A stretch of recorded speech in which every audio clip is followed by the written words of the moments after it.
What is up, guys? I am back, and today I'm going to be doing something different. With the election in about a week, I decided to, do a little prediction.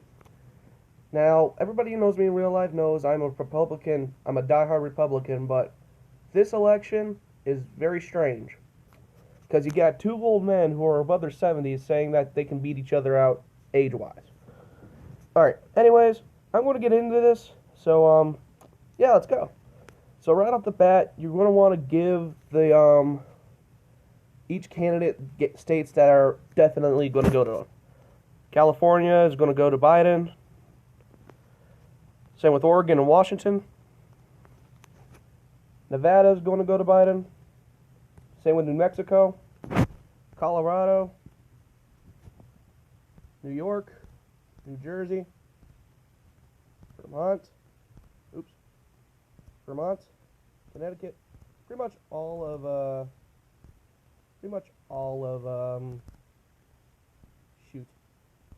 New England. There we go. Well, almost all of New England. Also, guys, you're going to have to bear with me. I am doing this on my phone because I don't have a computer at home. God damn it. I also got very fat fingers, apparently. DC is also going to go to Biden. For Trump, you got your Midwestern states and your industrial states, Idaho, Montana, Wyoming, North South Dakota, Nebraska, both districts, Kansas, Oklahoma, Missouri, Arkansas, Louisiana, Mississippi, Alabama, Tennessee, Kentucky, Indiana, because Mike Pence, vice president, and now we got all these toss-up states we got to work with. Starting with Texas. Oh, wait, I forgot Alaska and Hawaii. Well, I can't really blame it. No one really knows that Alaska even exists anymore. Okay. Oh, and Utah will go to Trump as well. Anyways, starting off with the state of Texas, given Joe Biden's flip-flopping on both fracking and the oil industry, I have a feeling that's going to hurt him, so Donald Trump ends up getting Texas. In Iowa, Joe Biden and Donald Trump have been holding rallies there and campaigning heavily in that state. But at the end of the day, I see Donald Trump winning by a slight margin. Illinois, that's going to Joe Biden right off the bat because that is a very Democratic state, even if they got some congressional seats that are up for grabs. In West Virginia, I think that's going to be going to Donald Trump based on the fact that what he did last year with regards to the coal industry, he brought the coal jobs back and he opened up more jobs. That's very important in West Virginia. So I see Trump taking West Virginia, hands down. All right. New Hampshire, Donald Trump lost the state in 2016 by 0.3%, I think.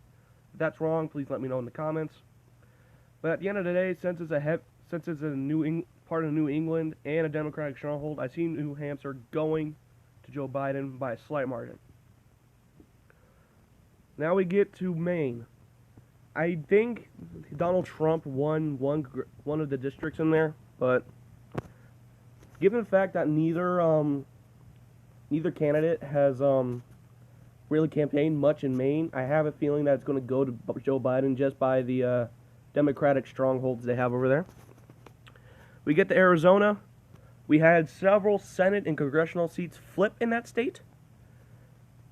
But at the end of the day, I still think Donald Trump will take Arizona.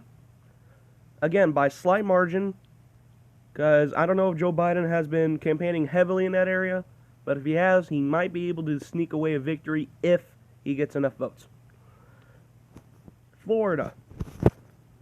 With the entire coronavirus situation going down over there, I think a lot of the Republican majority is going to get a lot of flack, meaning that they're going to end up losing some seats, losing some Senate seats, and ultimately blaming the president for what's been going on. So I think Florida might go to Joe Biden for the sole reason that Donald Trump's COVID-19 response and how people blame him for it will definitely do some harm there. Virginia, that's going to Joe Biden. Definitely. We get to Georgia. That's going to go to Trump. His main running while he was running for both 2016 and 2020 was both the economy and bringing jobs back, and he's been definitely doing that ever since he got in office. South Carolina, that's going to Trump.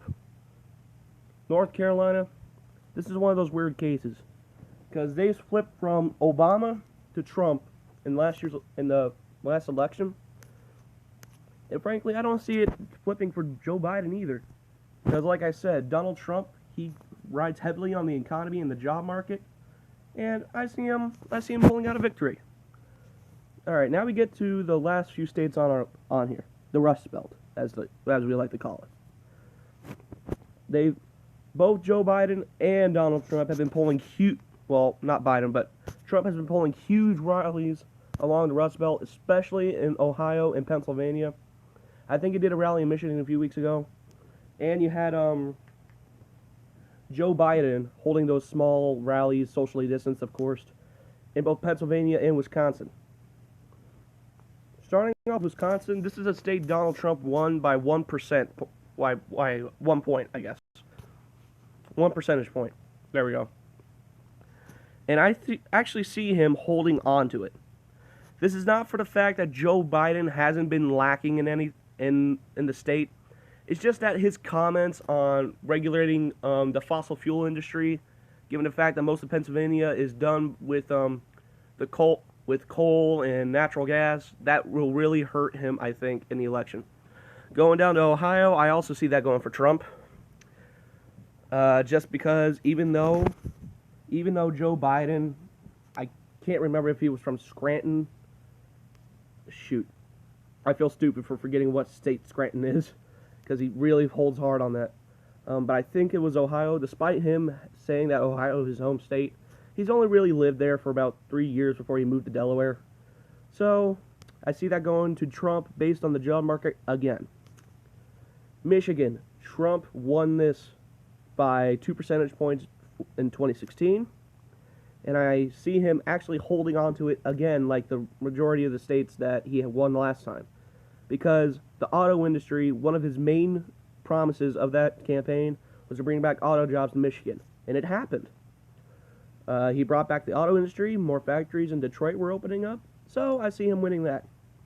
Wisconsin, he also won this state very narrowly last year. Due to the job industry, I see him winning Wisconsin this time around too. We get to Minnesota. Based on the fact that it's a Democratic stronghold each year, I have it going to Biden. All right, we got all these states tallied up, all looking at it. We scroll up. There you have it. Donald Trump wins by, I can't do math, by 14 points. So, this is not going to be a Trump landslide. It will be a Trump squeak-in, basically. And this is my official prediction. And yes, I'm not going to delete this from my channel if I end up being wrong. I'll let people make fun of me if they want to. Shoot. It ends up... This is looking like a lot like the last year's election minus Florida. Anyway, guys, that was it. I'm not getting into politics very much, but since this election is very different, I should say, I decided I should throw in my 2 cents into this. Anyway, guys, I hope you enjoyed. Leave a comment down below of what I should do next. And as always, I hope you guys enjoyed. I'll see y'all later. Bye-bye.